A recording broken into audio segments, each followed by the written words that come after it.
We're back. We're here with Sal Lupoli. He is a vice chair of the school committee? Vice chair. Vice chair of the school committee. Well, we appreciate you coming on the show. I appreciate you inviting me, and thank you very much, and thank you very much, Sarah. I think we haven't had you on since last year. Obviously, we had the summer off, but I think back to all of the things that you came out and you promised when you ran for school committee. And the reason it sticks in my mind was just because of the fact that so many people said, listen, Sal's got so much going on. He's a big-time developer. He's got a lot of companies. He's a huge entrepreneur. Does he really have time to give to the Chelmsford school system? And as I was at the Byam school with my son, possibly doing scouting stuff, I look over and there is the modular classroom and full-day kindergarten has started. My brother just enrolled his son. He's at the Byam school now in full-day kindergarten, and I give all of the credit to a number of people, but you certainly were a big driver in that, and I wanted to say thank you. Well, I appreciate that, but you just said something that was really important. There was a lot of people that supported this idea and really working hard on this. Don't forget, we've been trying to do this since the 80s, and that was something that was passionate to me and passionate to the school committee, so I'm excited about it. I was over there not too long ago and visiting it during the construction. And let's just say it the way it is, Joe. We saved the town as a result of the town looking at a cost of almost $30 million for a new elementary school. I mean, we have what's equivalent to about 22 classrooms with these modulars in the 4 elementary schools. And when we went in front of the town, and I have to throw a shout out to Paul Cohen and the town reps and the finance committee and the selectmen and certainly the school board, and our leader Jay Lang and the superintendent, because we asked for $7.9 million. We built it for $7 million. We were under budget and on time. In 10 weeks, we built what's equivalent to a new elementary school and saved the town $30 million. That's a big deal, Joe, and that was one of the things we talked about early on in the campaign. And the reason I bring it up is because you had asked me my opinion. I had run for selectman. I brought that out there. It had been somewhat of an unpopular position, but you still, even with it being considered unpopular at the time, you took that on as kind of a charge, which even at that point, I hate to say it, but I kind of was a little bit of a naysayer at that point, like, I don't think it's ever going to happen, Sal. And you said, I am going to work with people to make this happen. And I look at it, because you are an entrepreneur and you kind of just see things at a different level, you kind of pieced it all together and you started that process of making it work. And, now in hindsight, 2020, I see how it's all come together, but do you always have vision like that? Does that happen that quickly usually? Listen, I think with great vision comes great leadership. And although I appreciate those wonderful compliments, I will say the leadership also starts with the superintendent. Think of it this way, Joe. When we got on board a couple of years back on the school committee, we were actually talking about an interim superintendent. I remember that. And I remember holding my breath and stomping my feet, because when Jay Lang became available and we had an opportunity to get him, we were still discussing the process of very formalized interview process to acquire somebody like Jay Lang.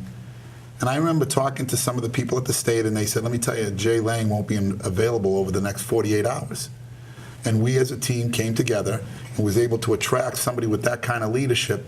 And since he's been on board, the things that have taken place over the past 2 years is really incredible.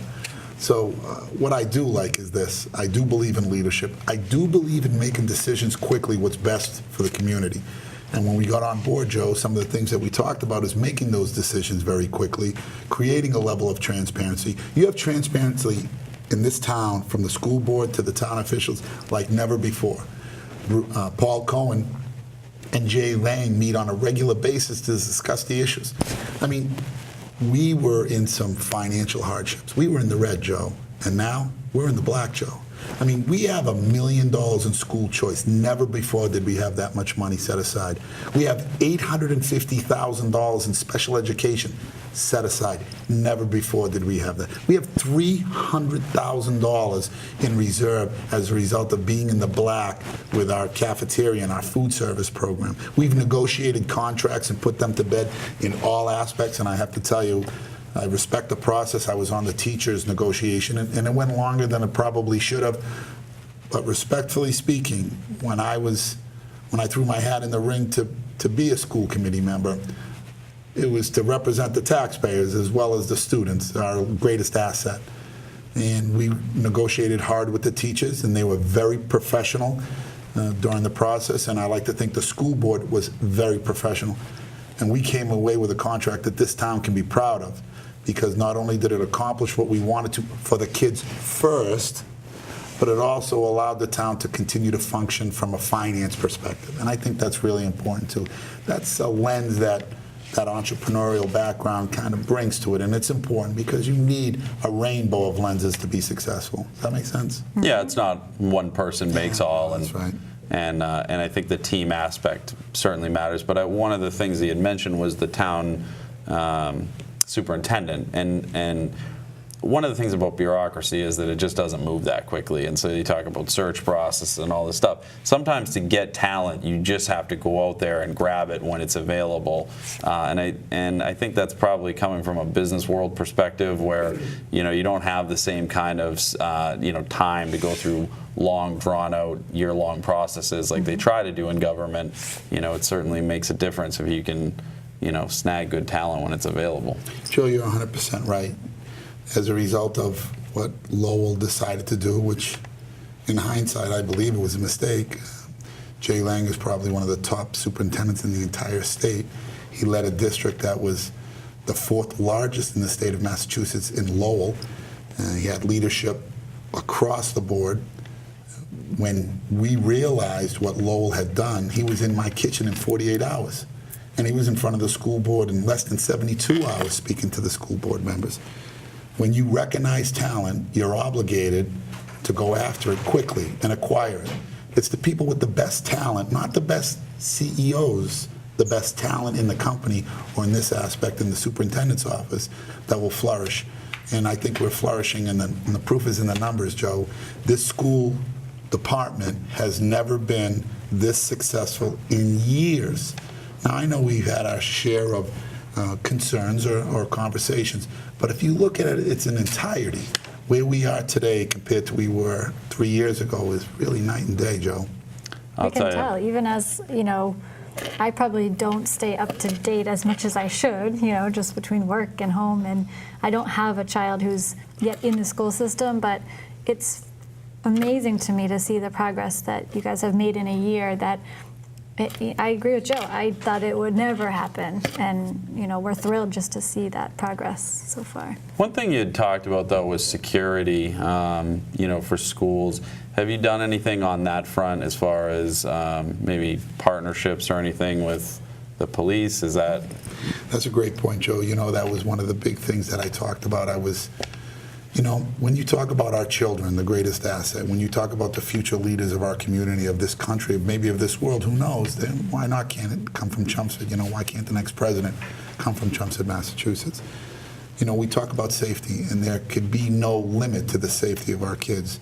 And I want to tell you, prior to getting onto the school committee, prior to the superintendent, there really wasn't the most warmest relationship between the school and the police department.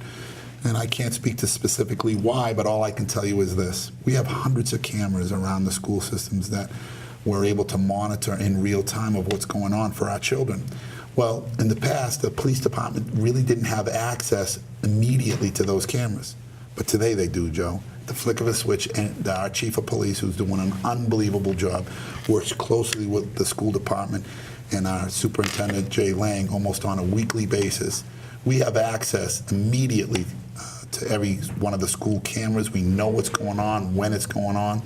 And I'll tell you what, when you talk about safety and you have a full-time police officer in the high school for the first time ever, Joe, well, now you start talking about what's real, because a police officer in the high school sends a lot of different signals, and they're all positive. They're negative to the people that want to do the wrong thing, and they're positive to the kids that have problems, that maybe are afraid to go to a teacher or afraid to do something else. They're able to go to Detective Tyros, Becky Tyros, and have that conversation in confidence and be able to say, maybe there's a bullying aspect going on, maybe somebody's not doing the right thing in school, all different perspectives. And I just think because of that, there can be no more important issue than the safety of the kids, and that's what we have today, Joe. Well, we appreciate you coming on, Sal. That's actually the finality of the show. So, Oh, that's wonderful. Congratulations to your son. What a great effort. So, Thank you very much. Thanks, Joe. Thank you, Sarah.